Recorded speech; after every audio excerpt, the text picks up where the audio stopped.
आप लोग कैसे हो? अच्छे। आज क्या करें? कहानी कहानी सुनाए? जी। सभी को? जी। ऐसा कोई है जिसे कहानी सुनने का मन नहीं है? नहीं। ठीक है, चलो एक कहानी शुरू करते हैं आज, ठीक है? जी। आपके साथ कभी ऐसा हुआ है कि जो सामान आपका नहीं है और आपको बहुत मन कर देता है लेने का? नहीं। या कभी-कभी ऐसा होता है कि स्कूल में सभी बच्चों को एक-एक चॉकलेट बंट रहा है और मन करता है मुझे 2 मिल जाता। जी। करता है ना? जी। मुझे भी करता था, है ना? जी। जो आपका नहीं है और फिर भी आपको मन कर दे रहा है लेने का, है ना? जी। वहाँ मन कर रहा है कि नहीं मुझे 2 मिल जाए। जी। इसी को हम क्या बोलते हैं? लालच। लालच, जो कि बुरी बात है ना? जी। तो आज हम एक लालची राजा का कहानी सुनेंगे, ठीक है? जी। किसका कहानी सुनेंगे? लालची राजा। लालची राजा। जैसे आप लोग एकदम ध्यान से सुनना, ठीक है? ठीक है। चलो, बहुत समय पहले की बात है। यूनान में मिदास नाम का एक राजा रहता था, ठीक है? कहाँ रहता था? यूनान, ठीक है ना? वो बहुत ही लालची था। धन दौलत, हीरे मोती, सोना चांदी, किसी भी चीज की उसके यहाँ कमी नहीं थी। उसके सब कुछ था, धन दौलत, सोना चांदी, बहुत सारा सामान था। फिर भी वो बहुत लालची था, है ना? आप सुनते हो ना, किसी के पास बहुत रहता है फिर भी उसका मन नहीं भरता। हाँ। इसी तरह का ये राजा था, ठीक है? किंतु सोना इकट्ठा करने का लालच उसके मन में हमेशा ही रहता था। सोना तो सभी का मन करता है। जी।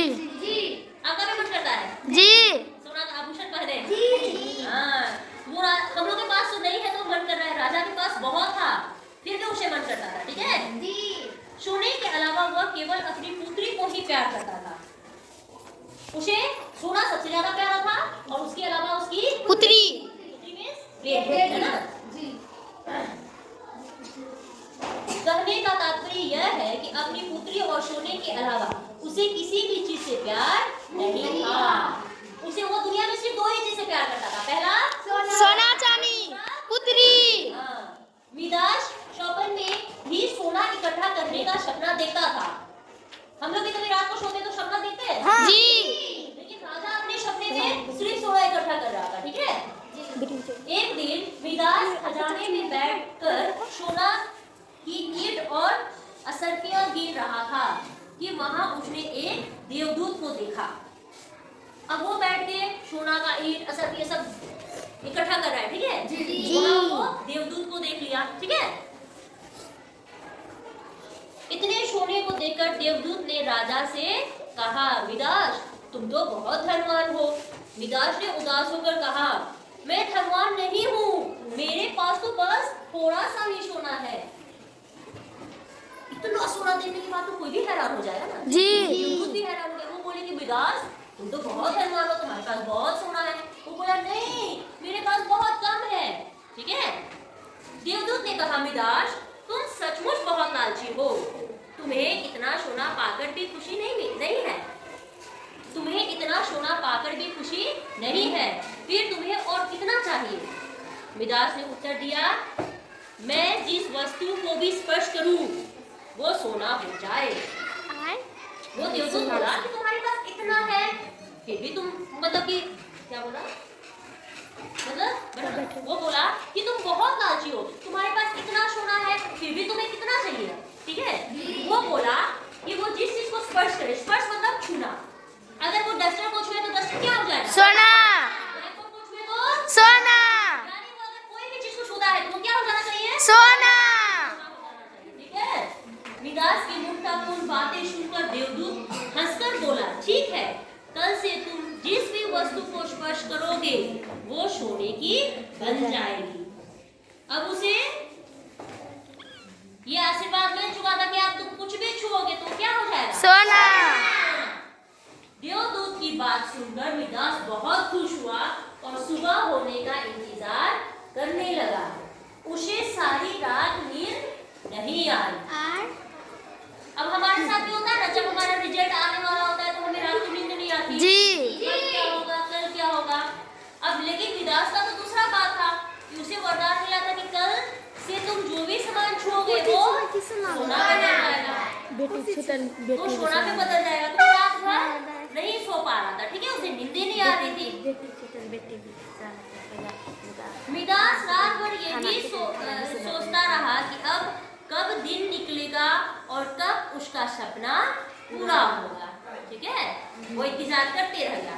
सुबह राजा सोकर उठा, उसने जैसे ही कुर्सी को हाथ लगाया तो वो सोने की हो गई।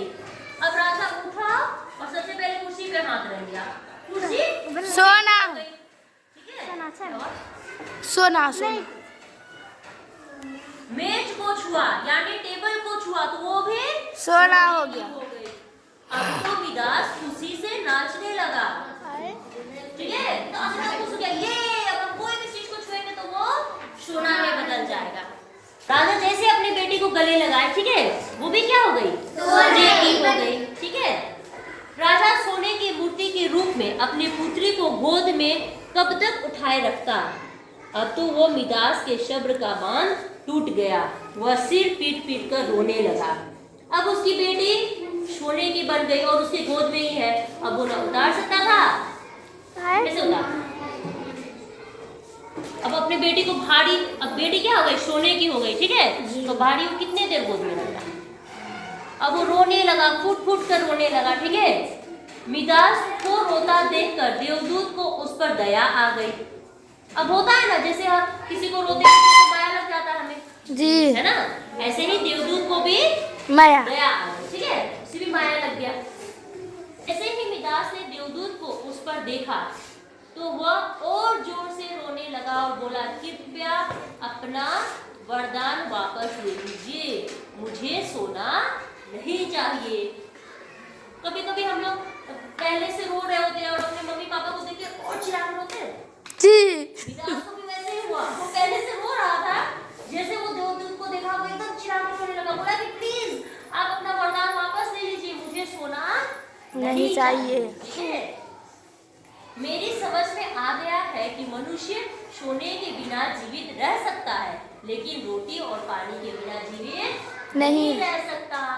हम सोना के बिना रह सकते हैं, लेकिन खाए बिना रह सकते हैं, पानी के बिना रह सकते हैं, नहीं ना। अब उसे भी ये बात समझ में आ चुका था। मिडास ने मन में यह निश्चय किया कि वह अब कभी सोना का लालच नहीं करेगा। देवदूत ने मिडास को एक कटोरी में जल देकर कहा, इस जल को सभी वस्तुओं पर छिड़क दो तो वो सभी पहले जैसी हो जाएगी। अब वो एक कटोरी में, है ना, जल दिया, पानी, है ना, और वो बोला कि जो जो चीज़ तुम सोना का बना दी हो वो सब पर ये सब छिड़क दो, वो वापस से पहले जैसा हो जाएगा, ठीक है। मिडास ने देवदूत के आदेश का पालन करते हुए जैसे ही जल को सब वस्तुओं पर छिड़का तो सभी वस्तुएं पहले जैसी हो गई। वो जाके सब पर छिड़क दिया, पहले जो पेड़ पौधे थे वो वापस से पेड़ पौधे हो गए, कुर्सी टेबल जो भी था वो वापस जो जैसा था वैसा हो गया, ठीक है। इसके बाद मिडास ने फिर कभी सोने का लालच नहीं किया। अब समझ में आ गया, जी लालच बुरी बात बला है, हमें लालच